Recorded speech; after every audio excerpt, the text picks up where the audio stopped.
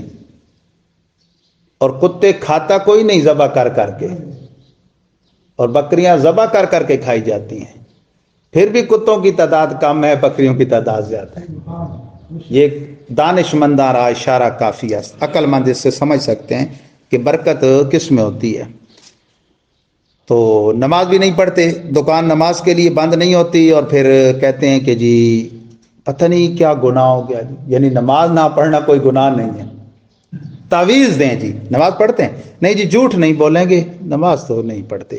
اچھا جھوٹ بولنا گناہ ہے اور نماز نہ پڑھنا گناہ نہیں ہے. روزہ رکھتے ہیں جی؟ نہیں جی روزہ تو نہیں رکھتے، جھوٹ نہیں بولیں گے. بڑے حاجی صاحب ہیں بھائی، جھوٹ نہیں بولتے جی. روزہ نہ رکھنا گناہ کوئی نہیں. تو تعویذ پہ ایمان ہے اور نماز پہ ایمان نہیں ہے.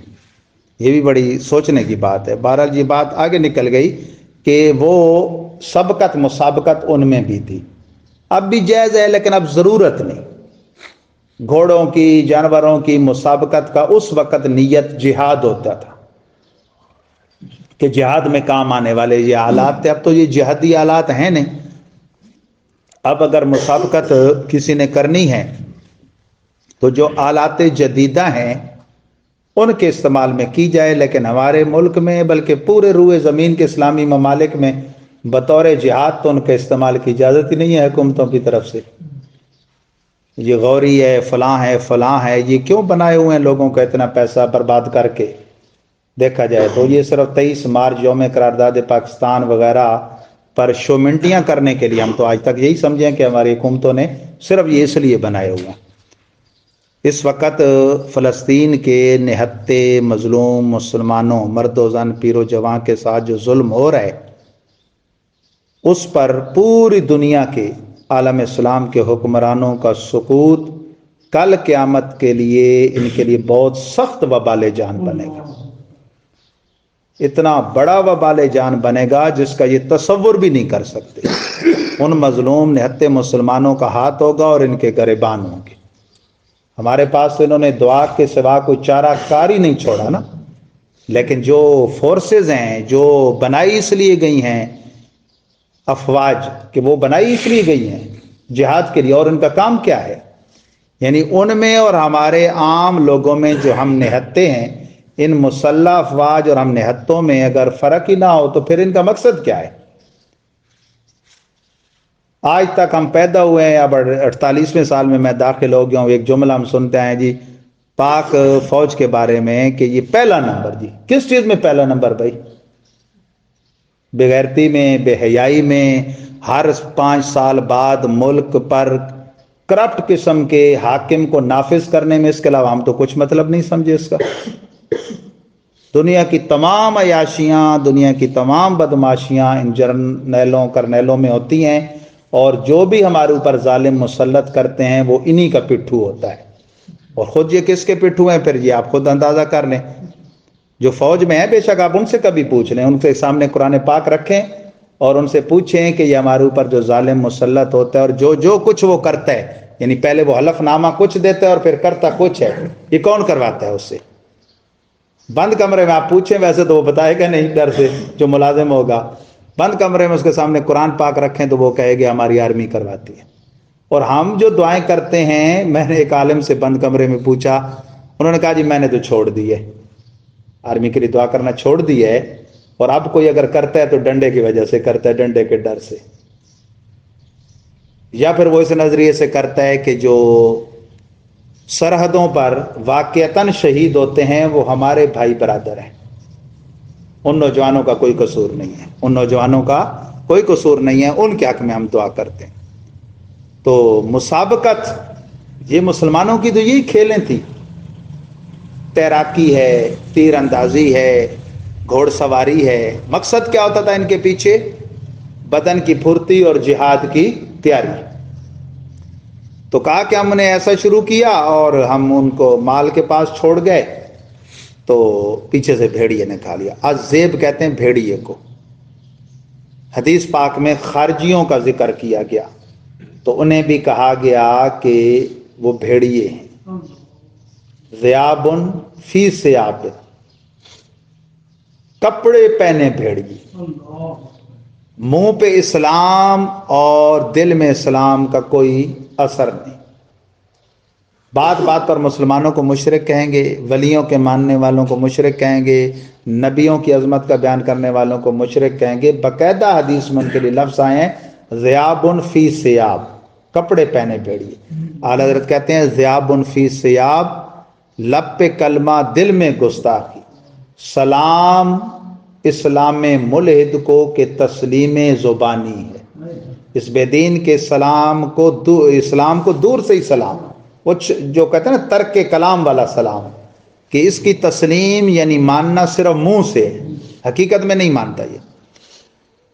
تو وما انت بمؤمن لنا ولو كنا صادقین. اچھا جھوٹا بندہ میں نے کہا تھا نا کل بھی کہ پہلے سے ہی قسمیں کھانا شروع کر دیتے، کہتے ہیں ہم بھلے سچے ہو آپ نہیں مانیں گے. ابھی انہوں نے رد نہیں کیا، پہلے ہی کہنے لگے آپ نہیں مانیں گے جی.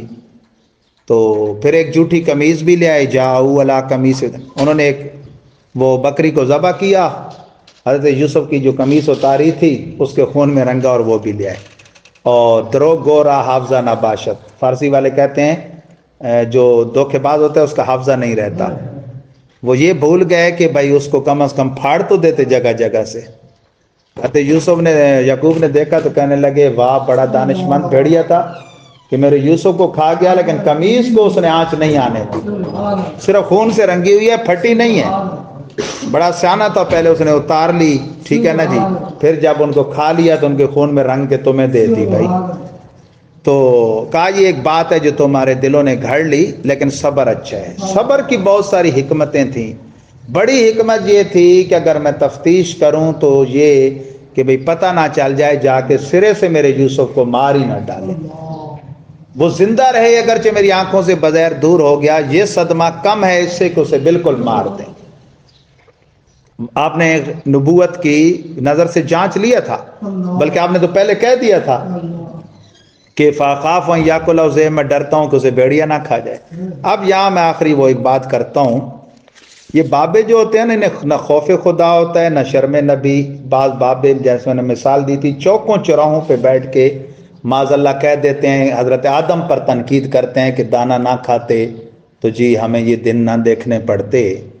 تو پھر جواب بھی ایک مجذوب بابے نے صحیح دیا نا، میں نے کل بتایا تھا. انہوں نے کہا کہ سب ہم ان کی چونکہ اولاد ہیں تو اللہ نے خلیفہ تو بنانا تھا ان کو زمین میں، تو زمین میں بھیجا کہ جو خبیث ہیں نا ان کی پشت میں، تم جیسے ان کو ادھر چھوڑ آئے اور وہ تو پھر جنت میں چلے گئے. اب انہوں نے ایک بات گھڑی ہوئی ہے وہ 14ویں صدی اور مولویوں والی. میں نے زمانہ طالب علمی میں پہلی دفعہ یہ سوال کر دیا. یہ بات سنی ہوئی ہے نا آپ نے، بابے کہتے ہیں جی وہ بھیڑیے نے کہا کہ اگر میں نے کھایا ہو تو 14ویں صدی کے مولویوں کے ساتھ اللہ میرا حشر کرے. میں نے استاد شاہ صاحب کے بلا پیر عصمت اللہ شاہ صاحب رحمۃ اللہ علیہ سے سکندرآباد میں پڑھتے ہوئے یہ سوال کیا. اس ٹائم ہم آخری کتابوں میں تھے تو عربی کی سوجھ بوجھ تھی. مجھے فرماتے ہیں کہ یہ سامنے تفسیر قرطبی اٹھاؤ، اس میں خود پڑھو.